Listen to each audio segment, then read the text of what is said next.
Shalom, my dear friends, from here in the holy city of Yerushalayim. Today, on the 23rd day of the month of Cheshvan of the year 5777, corresponding to the 24th of November of the year 2016, to all of my dear friends in North America, particularly in the United States, where this is the beginning of the Thanksgiving holiday, I wish you a truly good and meaningful Thanksgiving. There is so much to be thankful for. Those of you who have seen my latest letter from Jerusalem will know some of my own thoughts about just how great are the miracles that we have seen in the last few weeks. Here in Israel, we are sorely in need of prayers. Fires are raging up and down the country, in the north and in the center of the country, in many locations.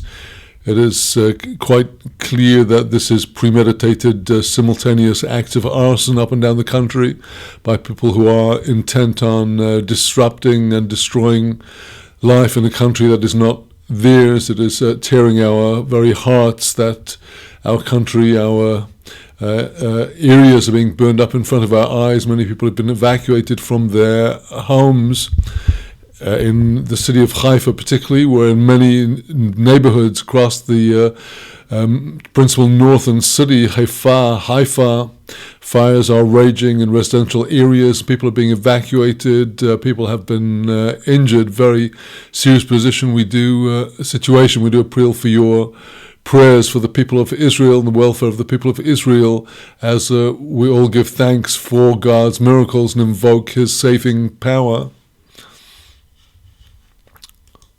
Let me turn now to the one activity that I believe is paramount above all, and that is the study of our Holy Torah, which I do believe is the most important sweetening influence in the world. So let's begin now with our study today of Nach in the book of Proverbs. Shalom, today the 23rd day of the month of Cheshvan of the year 5777, corresponding to the 24th day of the month of November of the year 2016. And today we continue our study of Mishnah, Proverbs, in the first chapter of Mishnah, with the extraordinary, eloquent third discourse of the book. Now, as the author of the book, which is the King of Israel in the name of the God of Israel and the Torah of Israel, is admonishing us, speaking directly to us, taking on a variety of voices, as we will see in our very beautiful, very eloquent text now today.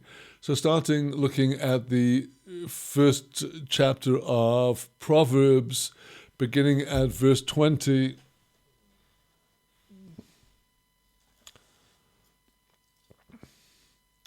Chochmois bachutz TORAH, wisdoms outside are calling out.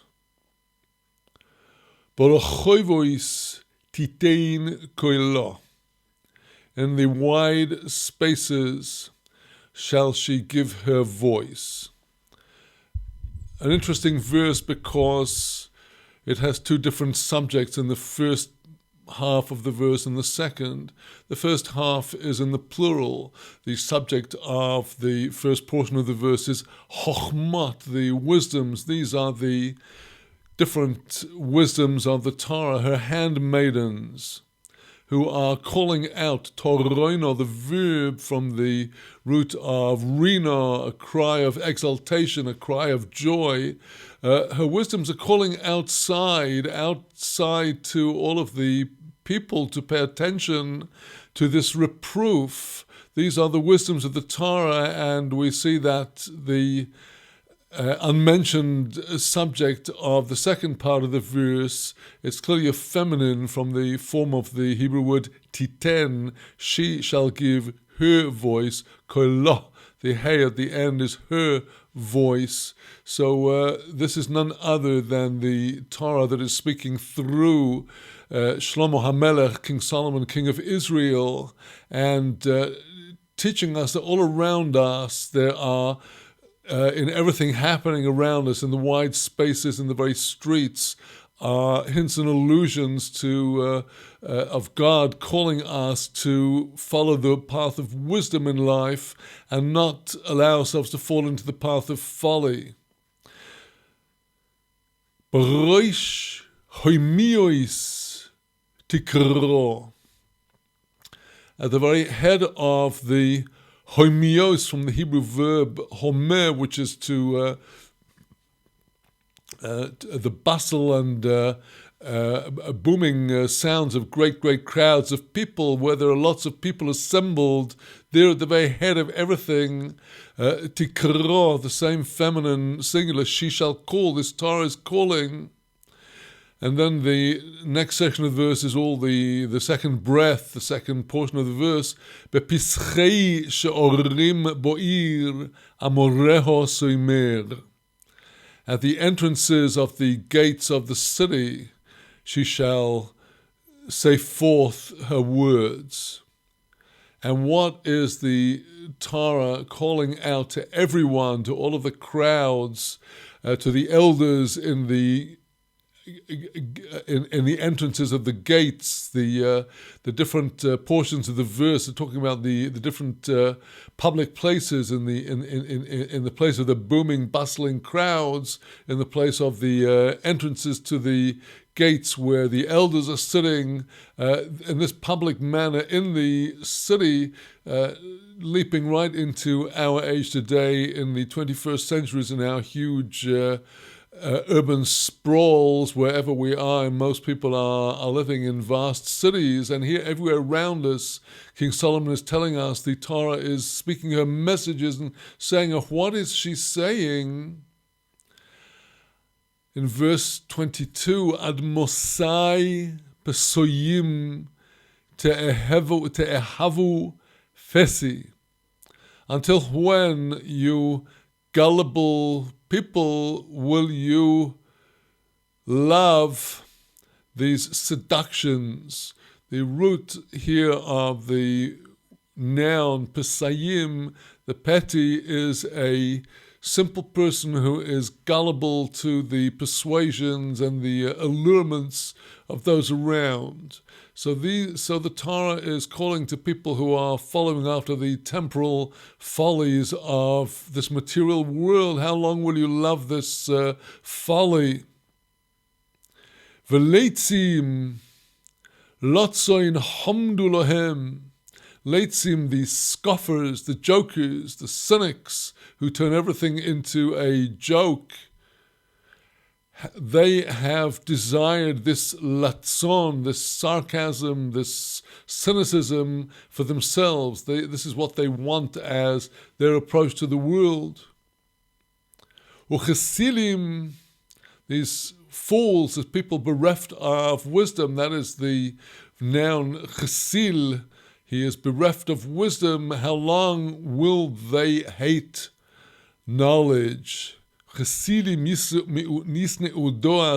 long will the kesilim, the foolish, empty-headed, hate true godly wisdom? And the Torah is calling them to herself. This is Shlomo HaMelech putting into his book the words of the superior wisdom of the Torah. Toshuvu lesochachdi. Return to my reproof. You've gone astray, I'm calling you to return to me. Hinei abio lochem ruchi. Here, behold, let me express to you my spirit, my real inner feelings about what I see in you. Oidio devorai eschem. Let me make known my words to you. And the message is a very negative message. It is this is a reproof in the most eloquent way that the prophet and the reprover, the preacher, is giving us a warning about the danger that faces us because we ignore the call of the Torah. Ya'an korosi vatemo'enu, because I called and you refused. Notisi yodi, I extended my hand. That is to say, the Torah gives us hints, gestures. Ve'ein makshiv, nobody is listening for these hints and messages. On the contrary, verse 25, Vatifre'u chol atzosi, you have broken, you have cancelled out and nullified all of my counsel. Here in this word, vatifre'u, the Hebrew root used until today is to spoil something, to interfere with something. You can see here the root letters of the name of the king of Egypt, Paro, who is the evil king that sits in our egos, and he is constantly cancelling out and refusing to accept the divine messages of the neshama. And here it's addressed in the second person plural. You have cancelled and destroyed all of my counsel, that is to say, the counsel of the Torah. V'sochachti lo avitem, my reproof you have not desired. And here comes the warning, Gam ani be'idechem eschok el'ag b'vo fachtechem. Again, a verse in two parts. Also I, on your day of disaster, shall laugh. First part of the verse. Gamani be'idechem eschok. Contrary to the letzanut, the mockery of these people, the Torah will, when they have their downfall, laugh at them. El-ag, bavo fachtachem, I shall mock and scoff with the coming of that which you fear. Bavo chesho'ah pachtachem, when there comes like the thick darkness. Here is the root word of the word we know so well tragically in these generations, like the Shoah, the dark devastation of your fears when that shall come. Ve'idechem, the day of destruction. Kesufo ye'eseh, it shall come like a sufa, like a turbulent wind. Bavo aleichem tzoro v'tzuko, when there shall come upon you trouble and extreme pressure. Oz yikro'unni v'lo a'aneh, then they shall call me, but I shall not answer. Yeshacharunni v'lo yimtza'unni, they will entreat me, but they shall not find me. Tahas kison'u doas, on account of that they hated knowledge. V'yiras Adonai Eloi v'choru, the fear and awe of the Lord they did not choose. We've already seen that the gateway to the true wisdom and knowledge is Yirat Hashem, the fear of God, that is to say, the fear of violating His prohibitions in His holy Torah. And those who scoff at those and stray from them, they have thrown off the fear of God and have called upon themselves all the curses for the failure to practice the Torah and, on the contrary, to violate its prohibitions. Lo ovu la'atzosi, they did not desire my counsel, says the Torah, the 248 positive commandments of the Torah and the importance of abstaining from the 365 prohibitions. No'atzu kol tochachti, they despised all of my reproof. Vayochlu mipri darkom, so they shall eat from the fruit of their ways. The evil way, which is the way of the choosing of the bad, of the tree of the knowledge of good and evil, they will have that fruit spring forth within them and take its vengeance upon them. And their own pathway will lead to the fruits and wages of their sins. Out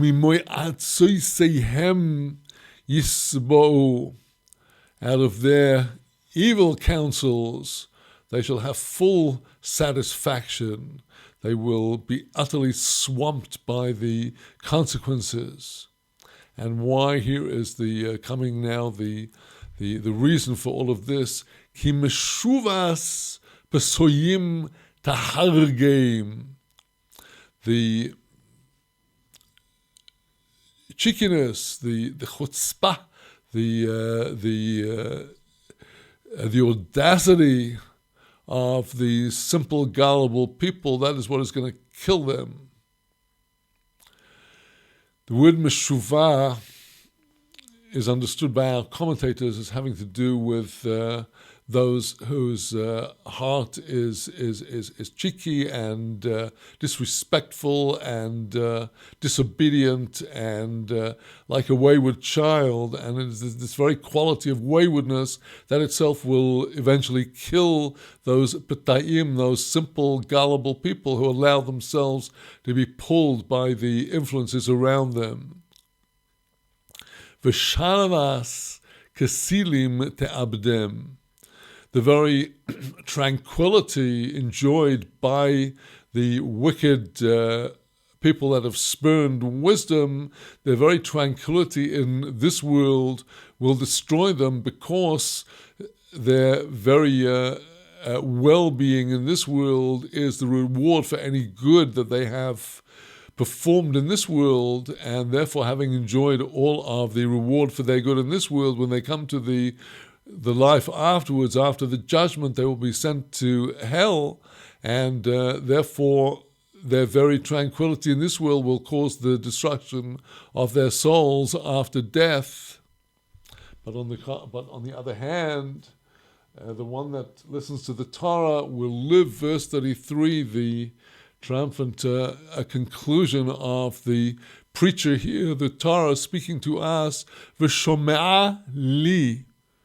The one who listens to me, says the Torah, yishkon betach, will dwell securely, v'sha'anan, serenely, mepachad ro'o, from all fear of evil. Let us just take a look at some of the principal commentaries on this very beautiful and eloquent reproof of King Solomon with our commentators on this chapter.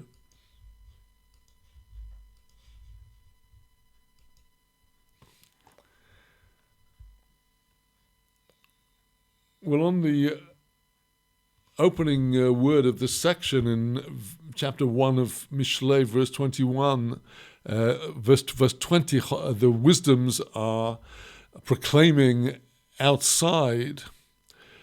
The commentators tell us that this outside is actually taken in its literal sense at around the streets all over. But the commentators also tell us that these are the study halls of Israel, where the voice of the Torah is being heard. And the Torah is not a secret. The Torah is proclaiming forth its message to all in this world. And this is a kind of existential message to all of us, to understand our situation in this world, which has already been depicted in the previous section, in the second discourse where we heard how the foolish do not realize how many traps there are around this world with tempting seductions which the unsuspecting bird is drawn to without realizing that this is a trap, and the whole Torah is offered to us to save us from these traps. And so our commentators are teaching us this line that this indeed is the Torah, alluding to, sending allusions to everybody. Rashi on verse 24 telling us that where it says, I've extended my hand, but nobody's listening. These are the way the Torah is sending her allusions to people. And it is our commentators who provide us with the meaning of these expressions in verse 27 of the terrible destruction of the wicked who fail to follow in the ways of the Torah.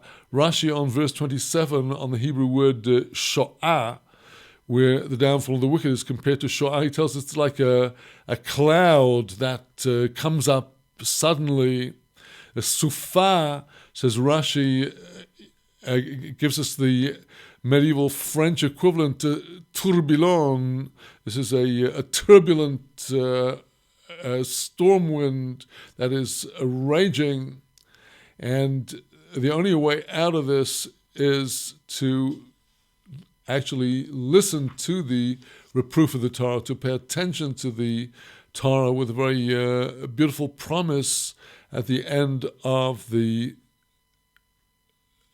section, the end of the portion, that those who do follow the way of the Torah will be free of all fear and will rest securely in a state of tranquility. With that, my dear friends, let us take a few minutes of interval before we come to today's Mishnah study.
Shalom again, my dear friends.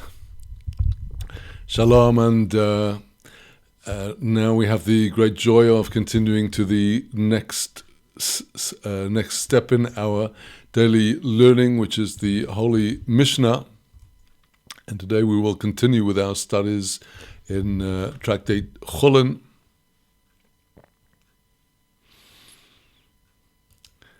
Shalom.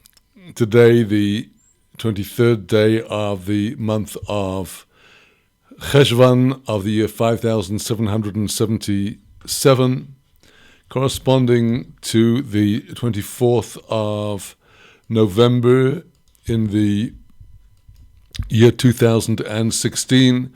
Today we continue with our studies in Mishnah, Tractate Hullin, chapter 1, beginning now with the Mishnah 5, Mishnah Hay of the first chapter, which continues to speak on the subject that we had yesterday, which is the form of slaughtering of bird offerings in the temple and only in the temple by piercing the back of the neck of the bird held in the hand of the priest, piercing it with his sharpened thumbnail. This was considered to be one of the most difficult of all of the services that the priests had to perform in the temple, involving very great manual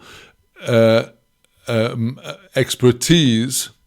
And we had, at the end of the fourth Mishnah, Mishnah Daled yesterday, found an interesting contrast between the form of slaughter of Malika in the temple with the bird sacrifices, as opposed to Shchita, the form of slaughter of animals, whether in the temple or outside of the temple.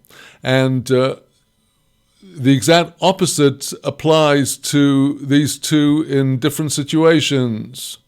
As the previous Mishnah ended, that which is kosher in Shchita is not kosher in Melicha, and that which is kosher in Melicha is not kosher in Shchita. So now Mishnah Hay continues, and this actually continues till the end of our chapter in different forms, bringing in a whole variety of other cases across the different laws of the Torah in different areas across the 6 orders of the Mishnah, where what applies in one case, the very opposite applies in the other. And what applies to that is the very opposite to case number 1. And each of the coming Mishnahs deals with one or more of examples of this kind of contrast. And in Mishnah Hay, we are coming to a contrast between the two birds, which are the only birds used actually in the temple services. For the temple sacrifices.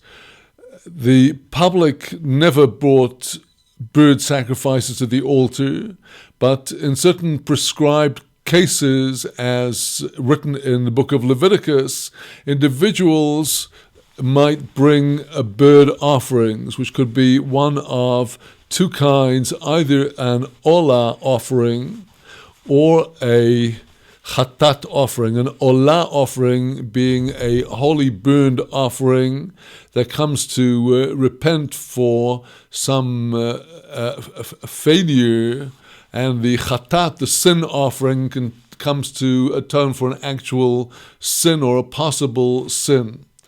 Now, we find in Leviticus, in chapter 1, at the end of the laws of the animals that are eligible for these. Chapter 1, verse 14. Ve'im min ha'oif oilo korbonoi ladunoi. If it is from a bird that is the person's olah, burned offering to the Lord, ve'hikriv min ha'toirim, he shall sacrifice either from the torim species Oy min bnei hayoino, or from the children of the Yonah, es korbono, his sacrifice. 2 and only 2 species of birds are mentioned here. There's another bird that is used in the purification of the leper, for example, but that is not a sacrifice in the temple itself. The only 2 species allowed for bird sacrifice in the temple are torim, the TORAH species, and the children of the Yonah. Well, now, these 2 species are very beautifully illustrated for us in a very wonderful a Torah study accessory of long standing, a book by Rabbi Dr. Yehuda Felix, who produced a very beautiful edition with illustrations of the different species in the Torah. And Dr. Felix has given this illustration of the species of the tor, which he says is a turtle dove. That's what he calls it. So you can see his full illustration with the title he's given it. And then under the header of the Yonah, he's given us this illustration. And he has called it the Columba livia, the rock dove. I would say this is more likely in English to be defined as a pigeon. We find some vagueness in dictionaries about exactly which is which, but you can see the difference between the 2 species. And with this, we can now come to our Mishnah 5 of Hullin chapter 1. Kosher batoirin, that which is kosher, which is eligible in the tor species, let's call the tor the dove. Posel bivnei yoino is unfit with the children of the Yonah, because the Torah, when it specifies the Yonah species, the pigeon species, it speaks about the bnei Yonah, that is to say, the young of the Yonah. The young fledglings, as they develop in both species, develop a reddening of the feathers on the neck. And this is a sign of their maturity. And the Torah specifies that the species of Yonah, when it goes on the altar, must be Bnei Yonah, the young. That is to say, they have not yet reached the stage of development called in Hebrew tzihuv, where a tzahov, orangey, yellowy feathers develop on the chest. So once the Bnei Yonah start getting yellowy on the chest, that is a sign they're already no longer the young of the Yonah, and they're now ineligible.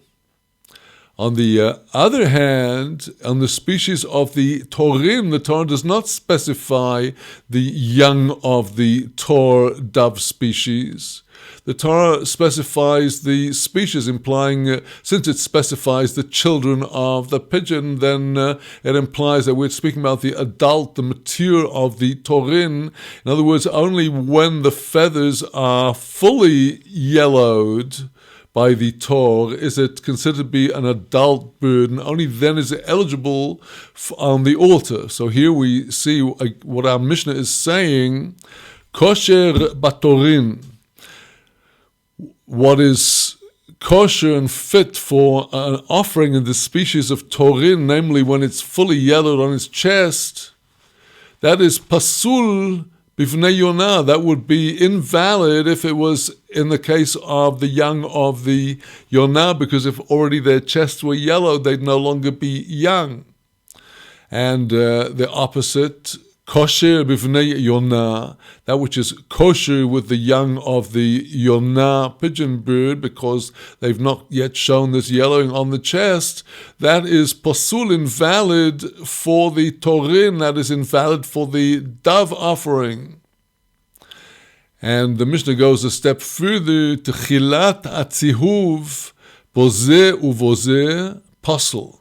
The beginning of the yellowing, if it was started either on a Yonah or on a Tor, the moment it starts, neither species is yet fit on the altar. The B'nai Yonah, once it gets yellowed, it's invalid because it is no longer young. And the Tor, even though it started yellowing, until it's fully yellowed on its chest, it's not considered fit for the altar. So the beginning of the yellowing process, both in the one case the Tor and the other case the B'nai Yonah, already invalidates the bird. So again, a step forward in the same series of contrasted opposites. We now move on to other kinds of sacrifices, which are actually neither of them performed in the temple itself. Kosher baporo, that which is kosher and eligible for the para.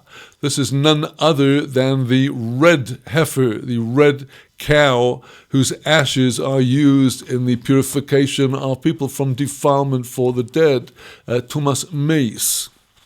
So the para has to already be a certain age before she is eligible for being this for being used in this ritual, which is actually performed outside of the temple on the Mount of Olives, facing the temple entrance. So the age required for the para to be valid, for the red heifer to be valid for this ritual, that age is already possible, is going to disqualify ba'eglo. The eglo is the young of the cow. The eglo, as in the case of the golden calf in Hebrew, the Hebrew is egel hazahav. So the eglo is the young of the cow, and the use of this young of the cow is required in Deuteronomy at the end of the portion of Shoftim that speaks about what happens if a dead body is found out somewhere and nobody knows who killed that person. And as long as the killer has not been found, the people in the towns nearby have to measure which was the nearest town to the body found outside, and the nearest town has to bring the eglah, which is not slaughtered in the manner of shchita, but which gets hit over the back of the head with a chopper. And this has to be done in a desolate valley, and the dead person is buried right there where he was found. So this requires the young of the cow and not beyond a particular age. So our Mishnah again is contrasting these two. Kosher baporo posel be'eglo, that which will be eligible for the red heifer's ashes. An animal that reached that stage would already be invalid for use in the commandment of the eglo arufo, the young of the cow that gets its head chopped over. And conversely, kosher be'eglo, the animal that is fit for the ritual of the eglo arufo, the atonement over the unsolved murder, that is posel baporo, is invalid because of its tender age for the use in the ceremony of the red heifer, even if that animal did have all red hairs. Our Mishnah goes on with similar contrasts in temple areas. Kosher bakohanim, posel baleviim. A person who is eligible to serve in the priesthood would be ineligible to serve as the Levites. The priests are the descendants of Aaron the high priest, the male descendants, and their male offspring who serve in the temple, who were distinguished from the rest of the tribe of Levi, the Levites, who could not participate in the actual sacrificial rituals of offering the blood on the altar, but were the singers in the temple and also the guardians in the temple. And in the times of Moshe in the wilderness, the Levites also were entrusted with the task of carrying the parts of the tabernacle, the Mishkan, the tent of meeting, when Israel went on their journeys through the wilderness. And at that time, they were limited by only being eligible for service up till the age of 50. Beyond the age of 50, they were not considered to have sufficient strength to continue serving in the capacity of the carrying of the ark and the parts of the temple. So there was an age limit on the Levites in that period in the wilderness, which does not apply to the Kohen. The Kohen, as long as he is fit and able, well above the age of 50, can continue serving in the temple. So that which is kasher, age, advanced age among the priests, would be pasul balavim, would invalidate Levites in the wilderness time, being over the age of 50, from serving. However, the Levites in the temple could serve singing in the temple as long as their voices were intact. Kosher balavim, pasul bakohanim. That which is kosher in the case of the Levites that renders them able to serve in the temple, namely that they have to have a voice intact, and also the Levites are not disqualified from serving in the temple if they have certain bodily blemishes. So the Levites could serve in the temple with blemishes as long as their voices are intact. So that would be kosher for the Levites, but posel bakohanim, it would be ineligible if there was a priest that had these bodily blemishes, and merely having a singing voice would not in itself qualify a man as a Kohen to serve as a Kohen in the temple. So with that, we now come to what is likely to be a more unfamiliar part of the territory as we explore these different contrasts. And we're now entering into distinctions that apply in the sphere that applied in temple times of the purity of different vessels and implements used in our daily lives, plates, cups, knives, forks, and other implements, chairs, beds, tables, all kinds of other things. And these could be used indiscriminately by regular people. However, priests and others who were serving in the temple had to be in a state of ritual purity and had to eat their foods in a state of ritual purity, and therefore had to pay attention to the laws of ritual purity as they apply to the different vessels. And the roots of all of these commandments are also in the book of Leviticus, in the portion of Shemini, towards the end of the portion that is from the end of chapter 11 of Leviticus, which speaks about different forms of purity and impurity and the defilement that can come to the vessels, food storage vessels and other vessels and garments, if they come in touch with different kinds of things that can confer defilement, be it a dead lizard or a dead mouse or a dead rat, or be it contact with a nevela, with the meat of an animal that had not been slaughtered according to a kosher shechita. So the Mishnah continues with this series of contrasts. Tahor bechli cheres, that which is tahor, pure and undefiled, in the case of a vessel that is made of earthenware, of baked clay.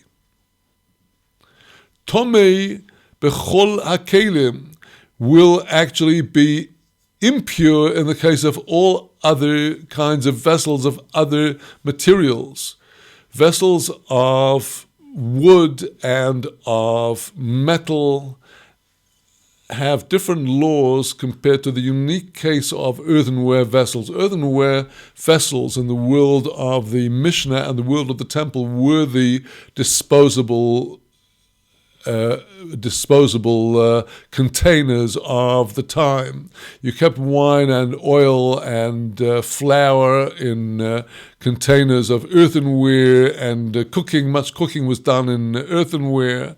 And the law of an earthenware vessel is that its way of getting defiled would be if an unclean object lands inside the space of the vessel, even if it does not actually touch the vessel. If, for example, there was a vessel that had some liquid in it and a dead lizard was floating on the water, even though it's not in contact with the, even if the dead lizard was lowered into the cavity and touched nothing, the vessel becomes defiled. However, another law with an earthenware vessel is if the impure object touches it from the outside, it does not get defiled. So that is tahor, that is pure in the case of the earthenware vessel, that it does not get defiled from a lizard or other unclean object touching its outside. But tomei b'chol hakelim, if it was a metal bowl or a metal container, if an unclean object touched it on the outside, it would immediately be defiled entirely, because that is the difference between vessels of wood and metal and other materials as opposed to those of earthenware. Conversely, tohor b'chol hakelim, what would be pure in the case of all other vessels of other materials. For example, if an unclean item was lowered into the cavity of the vessel but did not touch its sides, that would be tahor. As long as the unclean object did not touch the side of the vessel remains pure. That would be tameh bichli cheres. If the unclean object was lowered into an earthenware vessel, then the earthenware vessel would immediately be defiled, even though the unclean object did not touch its walls. Another law in the realm of Tumah and the TORAH. Tahor b'chli eitz, that which is tahor, pure in the case of wooden vessels and utensils. Tomei b'chli matochos, is going to be impure in the case of utensils and vessels made of metal. For example, vessels made of wood only receive ritual impurity if they have a receiving cavity, like a wooden bowl or a wooden spoon. But a vessel that is like a plank or a long piece of wood that has no cavity in it, that is not rendered unclean. It does not receive ritual impurity. So an example would be a completely flat board used, for example, for chopping food, if it has no receiving cavity, no edge around it, that will be tahor, not receiving ritual impurity. In the case of kle'etz, in the case of a wooden utensil. But the same thing, tomei bechli matochos. There is a law with metal utensils that even though they may be flat without any cavity, the vessel will be impure through contact, rendered impure through contact with an unclean item. And conversely, toho bichli matochos, that which is pure and does not receive ritual uncleanliness in the case of metal utensils, tome bichli eitz will, if that happened in the case of a wooden utensil, render it unclean. An example here would be a metal container that is not yet complete, as opposed to a wooden container that is not yet complete. A metal container is something that is requires a high level of expertise and sophistication, and is more prestigious than a mere wooden utensil. You can take a piece of wood and very quickly turn it into a bowl or a spoon. Getting a metal utensil is more difficult, involves more work and expertise, and therefore until the metal utensil is really complete, it is not considered to be susceptible to receiving ritual impurity. Only when it's a real vessel will it receive impurity if something unclean touches it. So as long as it's not finished, tahor bichli matochos, that which is pure in the case of metal utensils, tome bichli etz, if you had a wooden utensil that was just roughly hewn out, even though you'd not finished it and crafted it fully, because it's already usable, it would receive tum'ah. So now our Mishnah quite abruptly goes to quite a different realm. And now we're going to talk about liability to separate tithes of certain species of almonds.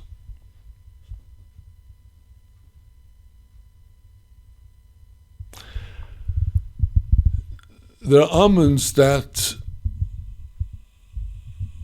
are inedible when they are mature because they're very bitter. And there are other species of almonds that are only edible when they are mature because they are sweet. The almonds that we regularly eat are sweet almonds, and we would find quite inedible the immature of the species.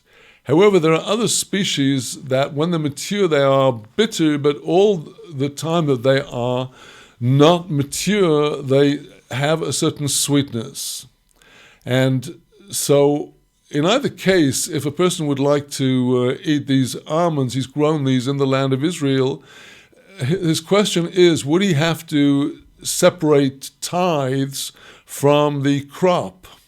So our Mishnah tells us, Achayov bashkedim amorim, that which is liable for separation of tithes in the case of the bitter almonds, is patur b'mesukim, is exempt in the case of the sweet almonds. In other words, by the bitter almonds, the liability to separate tithes is only when they're still immature, because only then are they edible. As soon as they become mature, they are bitter, and you can't eat them, so you don't separate tithes from fruits that you cannot eat. So when the almonds are going to be bitter, are still immature, hachayov bashkedim amorim, that which is liable to the tithe, in the case of the species of almonds, that when they're mature, they are bitter, and they're only liable when they are immature. Only then are they sweet. So the immature almonds, in the case of sweet almond species, they're only edible when they're mature. The immature of of the sweet ones is exempt from the tithes because they're inedible, because as yet they are bitter as long as they are immature. Conversely, hachayo b'masukim, that which is liable to be tithed in the case of the sweet species of almonds, namely the mature of that species, when they are now edible, the same mature patur b'morim will be exempt in the case of the bitter almonds when they're mature, because they're inedible, and therefore we are not going to separate from them tithes.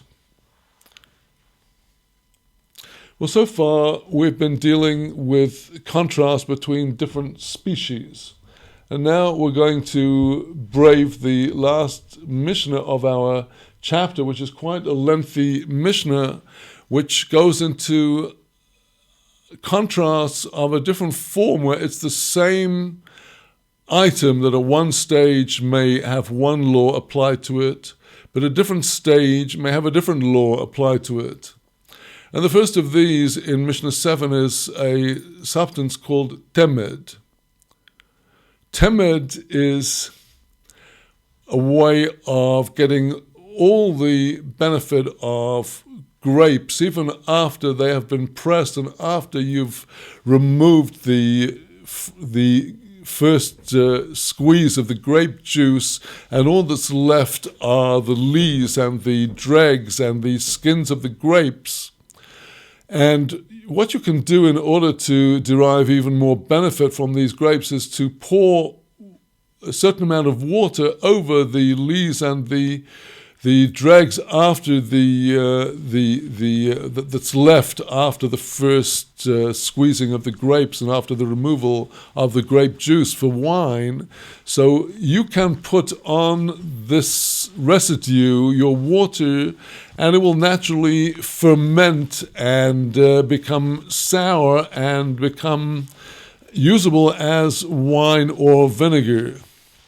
And we have a question here about how long it takes for the water put on the leaves to ferment sufficiently, and in what quantities.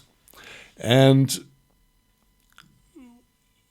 the farmer, out of his crops, as we've heard numerous times, has to separate his terumah gift to the priests. He has to separate his tithe of 10% of his crops to the Levites. And then he's got to separate another 10% from the crops, which is called the second tithe, Maaser Sheni. And he has to either take this produce up to Jerusalem, where he eats it with his family and friends in a state of purity, or he has to redeem the crop at home with money and take the money up to Jerusalem in order there to buy foods that he will enjoy with his family in Jerusalem. And the question of our Mishnah is, at what stage is this temed vinegar being produced by the water on the dregs and the leaves? At what point does it become eligible for being redeemed with maaser money? When is it considered to be wine, which is redeemable, which is usable in Jerusalem for the second tithe, and it may also be redeemed with money? But if it's only water, if as yet the fermentation has not advanced sufficiently, you cannot redeem this temed vinegar wine with money that you will take up to Jerusalem. So the seventh Mishnah of chapter 1 of Hullin, Hatemed ad sheloi echamitz. The temed liquid, all the time that is not fermented and soured, einoi nikoch bechesef meiser. You could not in Jerusalem buy this unfermented temed with your maaser money, because it's not yet temed, it's still water. Upoiseles hamikvo, another law in a different area, the same temed that is still water that has not yet fermented. If it dropped into a quantity of water that is not yet a valid mikveh of 40 or measures of water, if sufficient amount of this temed fell into the mikveh, that is invalid water for a mikveh, and it disqualifies the mikveh.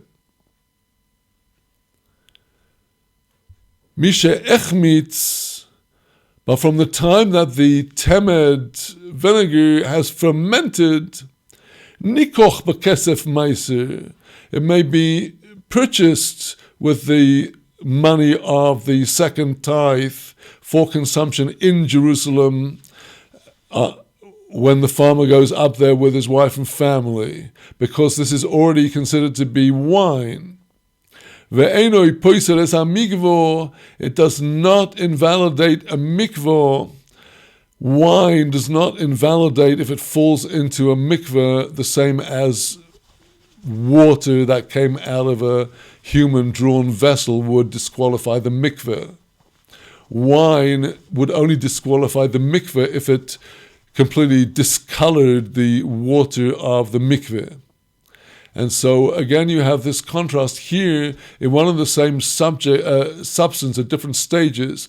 The temed, before it's fermented, you can't buy it with tithe money. It will disqualify the mikveh because it's still water, invalid water. From the time it is soured and fermented, it's already considered fit for consumption. It can be purchased with the money of the second tithe in Jerusalem. Ve'eno poslas mikvah, since it's wine, it will not disqualify the mikveh. So now to speed on in this wonderful Mishnah.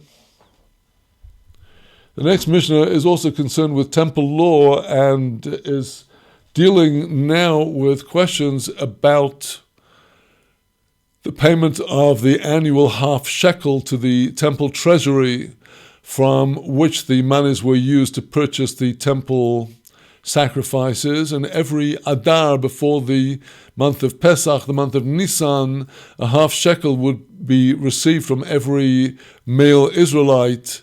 And when the person gave their half shekel to the temple, they also had to give a small token sum, which is a kind of commission to the temple. The small token would be when their half shekel coin would be weighed by the temple treasurers. They put in this small token as well to make sure the scales balanced, to make sure the person was giving the half shekel or more in its weight in silver, no less. And the kalbon would be about 2.5% to 3% of the value of the silver shekel itself. And this kalbon, this coin, is paid by the regular person paying in his half shekel coin. But if the person is performing certain acts of kindness in contributing his half shekel, for example, if he is contributing it also, he gives in a whole shekel for himself and on behalf of somebody else, he will be exempt from this commission charged by the temple for receiving half shekels because he's doing an act of kindness in it.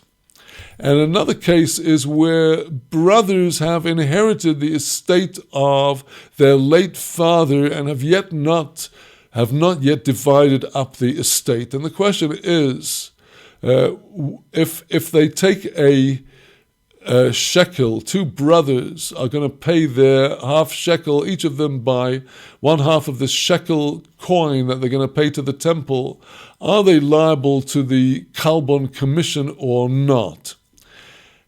And in fact, it turns out that as long as they have not divided up the what their father left in his will, they are not liable to pay in the kalbon. But the moment that they have divided up the estate, even if afterwards they go back into a partnership with one another, they will still be liable to pay the Kalbon commission because they're no longer considered to be in this initial partnership of having received their father's estate, where if their father had paid their half shekels, since he's paying for somebody else, even though they're his children, it's an act of kindness on his part, because once they're mature, they are liable. So as long as the brothers have not divided up the estate, they're exempt from the Kalbon. If they've divided up the estate, they are liable to the Kalbon.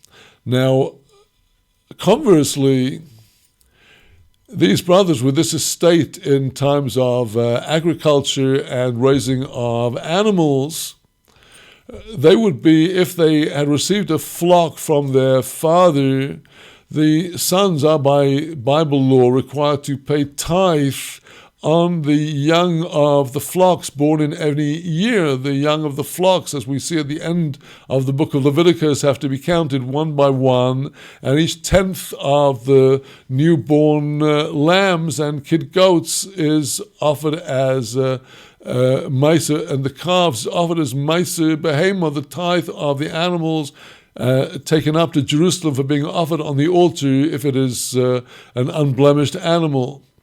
So when the brothers are in the state of have they not yet divided up the estate, comes the law of our Mishnah, Ho'achin ashutofin, brothers that are in partnership, Keshechayovin bakolboin, when they would be liable to pay the Kalbon commission coin on their half shekel coins, because they are partners who've already dissolved the original partnership of their father's will and have now entered into a new partnership.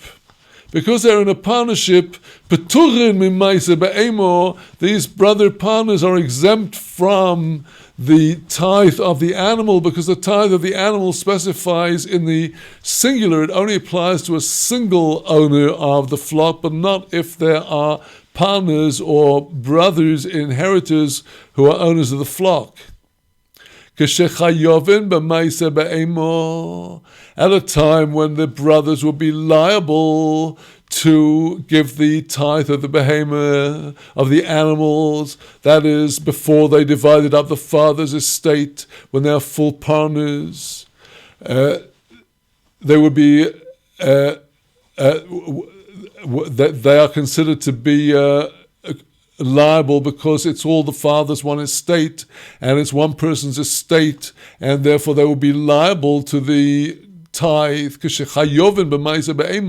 When they're liable to the tithe of the animal, they're exempt from the Kalbon payment on their half shekels because of the nature of their association as inheritors to their father. They're still considered to be part of his one house, as if he's doing kindness to them through his estate, and therefore they will be exempt from the Kalbon commission.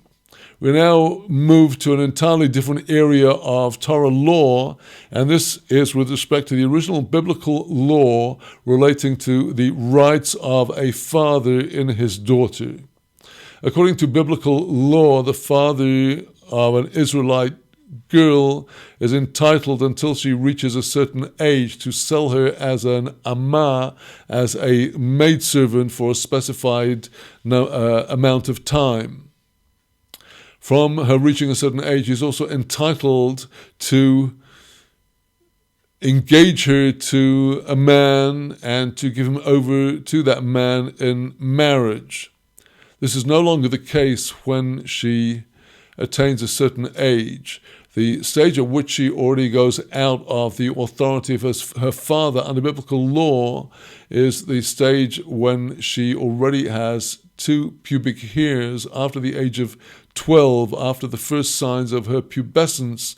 When she attains the age of 12 years and she has already a minimum of 2 pubescent hairs, she is already, for 6 months, she is still in her father's care with respect of his being able to marry her to the man of his choice with her agreement, but she's no longer eligible to be sold as a maidservant. She could only be sold as a maidservant under the age of 12, and in fact, the moment the maidservant becomes pubescent, she immediately becomes free. Now, the same, there are biblical laws relating to a fine which is payable to the father if the girl is either seduced or raped. And all of these different stages of authority of the father, he loses all authority over her legally by biblical law the moment she is 12 years and 1/2, 12 years and 6 months, and has attained puberty. But here our Mishnah is going to now distinguish between different statuses depending on whether the girl is at one stage or another. Kol mokom sheyesh mecher, any place in the life of the girl where there is sale, where the father is entitled to sell his daughter by biblical law into the status of an amma, ivriyo, a Hebrew maidservant with all of the biblical rules that apply, where he's still eligible, namely before she attains the age of 12, ein kanas, there is no fine. No fine in the case of her being seduced or raped if she was not betrothed. V'chol mokom sheyesh knas, any place where there is a fine, the moment the girl would be of an age where it should be eligible for her father receiving a fine were she seduced or raped before she had been betrothed to somebody, ein mecher, age of 12 years, when she becomes a nar or a maiden, there's no longer mecher, there's no longer a sale. He cannot sell her into to being an amo ivriyo, a Hebrew maidservant. Now, a different aspect of marital law, still relating to the times when fathers or widowed mothers and brothers exercise rights over a young girl orphan. The mother or brothers of a young girl orphan might choose to try to pair her up with a man to marry her off. But if she is still under the age of 12 years when this happens, even though she stayed with him for a time, if she chooses to just walk out of the marriage, she can do so. Kol makom sheyesh meyun, in any place in these biblical child marriages where there is the possibility of me'un, refusal, that is to say the girl could refuse to stay with the man that her widowed mother or brothers had put her in his house as his wife. Had her father, when alive, married her with kiddushin, with betrothal and nisu'im, handed it over to her husband, the only way she could get out of the marriage would be by her husband giving her a get, a bill of divorce. But all the while that it was not her father exercising the biblical rights above, but where it's her mother and brothers who put her into this marriage, she can just get up and out. So wherever she has that option, ein chalitzo. In the case of such a marriage, if the person that she had been, as it were, de facto married to, if he died without children and he had a surviving brother, there's no applicability of the law of the levirate marriage where she would have to either undergo yibum, that her late husband's brother marries her, or she dissolves the union by removing his shoe in the chalitza ceremony. In other words, if it was a marriage where she could walk out of it because of her age, then the law of yibum, the law of the levirate marriage with the accompanying law of chalitza does not apply, because that is not considered to be marriage to qualify for yibum, for the levirate marriage where the girl's husband dies without children and there's a surviving brother. V'chol mokom sheyesh chalitzo, any place where there will be the applicability of the chalitzo law, namely where it is a full marriage or betrothal, where the girl was formally betrothed by her father, in which case she would be liable to the lever of marriage, yibum, or the chalitzo, to get out of that if her betrothed had died without children, there was a surviving brother. Where there is a chalitza applicability, ein miyun, on such a level of marriage, she could never just walk out of such a marriage. The only way to get out of such a marriage would either be by the death of her husband or by receiving a divorce. Me'un, refusal alone, just walking out single-handedly, would not dissolve the marriage. Well, now we zoom across to another area of the Shas, now to the section of Moed, the second order of the Mishnah dealing with the Sabbaths and festivals of Israel. Now we're talking about how in the Mishnaic times and earlier, they would let all the inhabitants of the town know when is the Shabbos beginning and when is the end of Shabbos and when is the beginning of Yom Tov, the festival. And sometimes it happens that Yom Tov could fall on Thursday night and Friday, followed immediately by Shabbat on Friday night. Other times it could be that Shabbat is followed immediately on Saturday night by Yom Tov. And besides signifying the beginning of the Shabbat at a normal week with shofar blasts, the original sirens in the cities of Israel, you'd also have after the Shabbat a Havdalah. Havdalah is the blessing we make over wine at the end of the Shabbat and also the end of the festival, to signify the end of the Shabbat or the end of the festival. Now, the question arises, if you have a festival on Friday and Shabbat coming on Friday night and Saturday, what about the Tekiyah? What about the sounding of the shofar to signify the beginning of the holy day? And what about the Havdalah? If it's the end of the Yom Tov festival, do we make a Havdalah when we come into Shabbat or not? And the other side of the question is, when the festival Yom Tov falls on Sunday, Saturday night and Sunday, we're coming out of Shabbat, which was not the festival, and the festival starts on Sunday, as happens in some cases. Do we say Havdalah coming out of Shabbat into the festival? And do we sound the shofar to signify the end of the Shabbat or the beginning of the festival?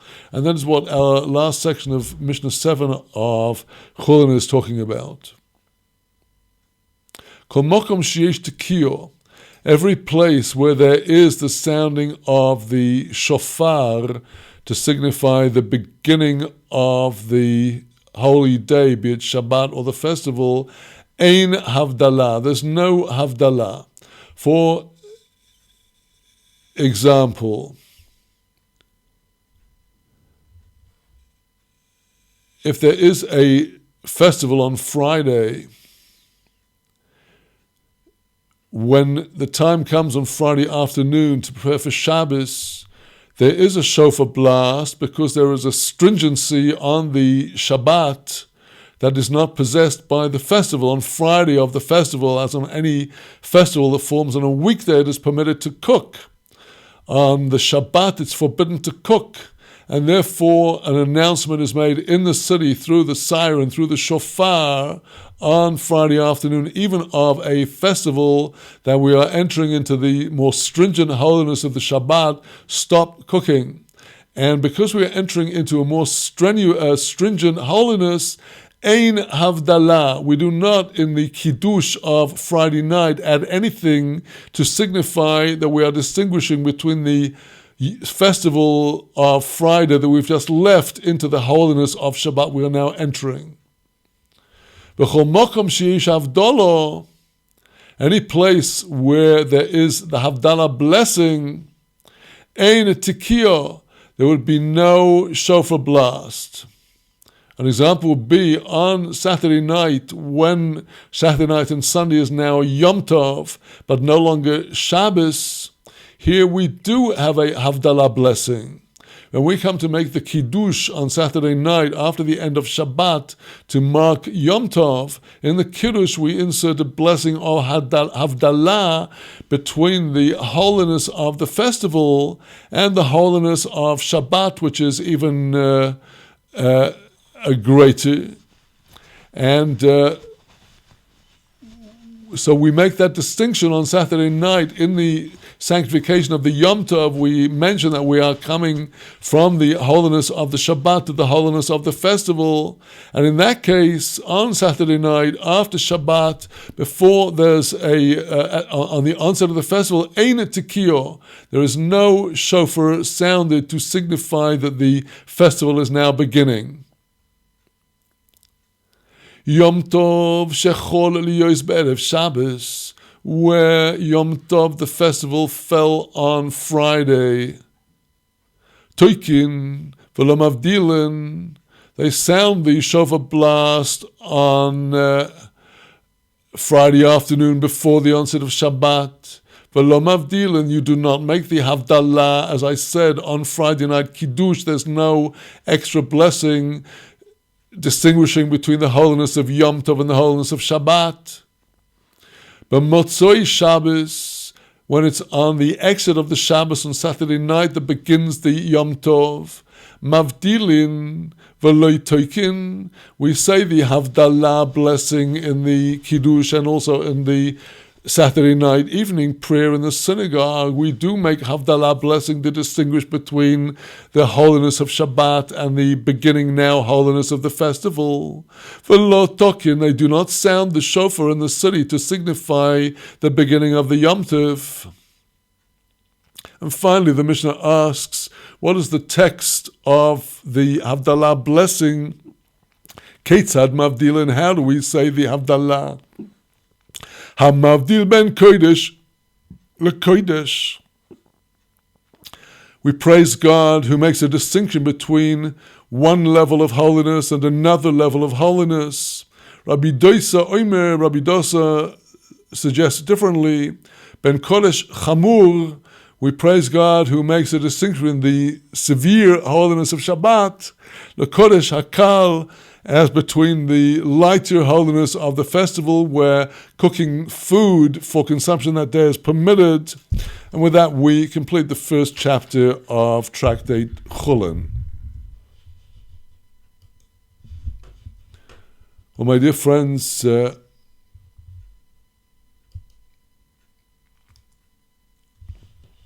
glad that we've been able to complete this even by running just a little over time, and I do apologize to those of you who are pressed for time. I know that today is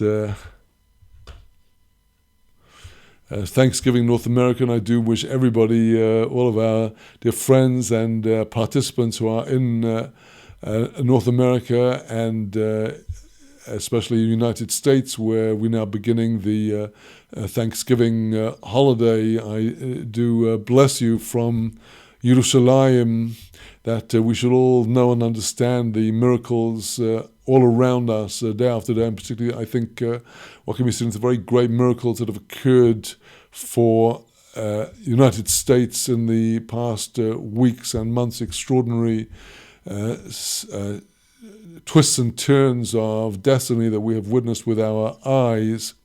And let me bless you now with Shabbat Shalom for the coming Shabbat, and I will be here again, God willing, on this coming Sunday at our usual study time here in Israel of 1600 hours and corresponding times across the world. I will also, with God's help, on Sunday at 6 p.m. in Israel, 1800 hours and corresponding times. In North America, that will be morning at different stages, depending on your time zone. I will be giving my first Shavua Tov in quite a few weeks with a more general discussion of the Parashah, the coming month of Kislev, the month of Chanukah, and other subjects. So I do look forward to to seeing you, and we will find that although chapter 2 of Hullin is also quite intense, it is going to involve us with less running around and jumping around the whole 6 order of the Mishnah to understand what's going on. We'll be dealing with actual laws relating to the Shechita. So in the meanwhile, I wish you Shabbat Shalom Vorach, a good and a blessed Shabbat from here in Yerushalayim. Shalom from the Holy City.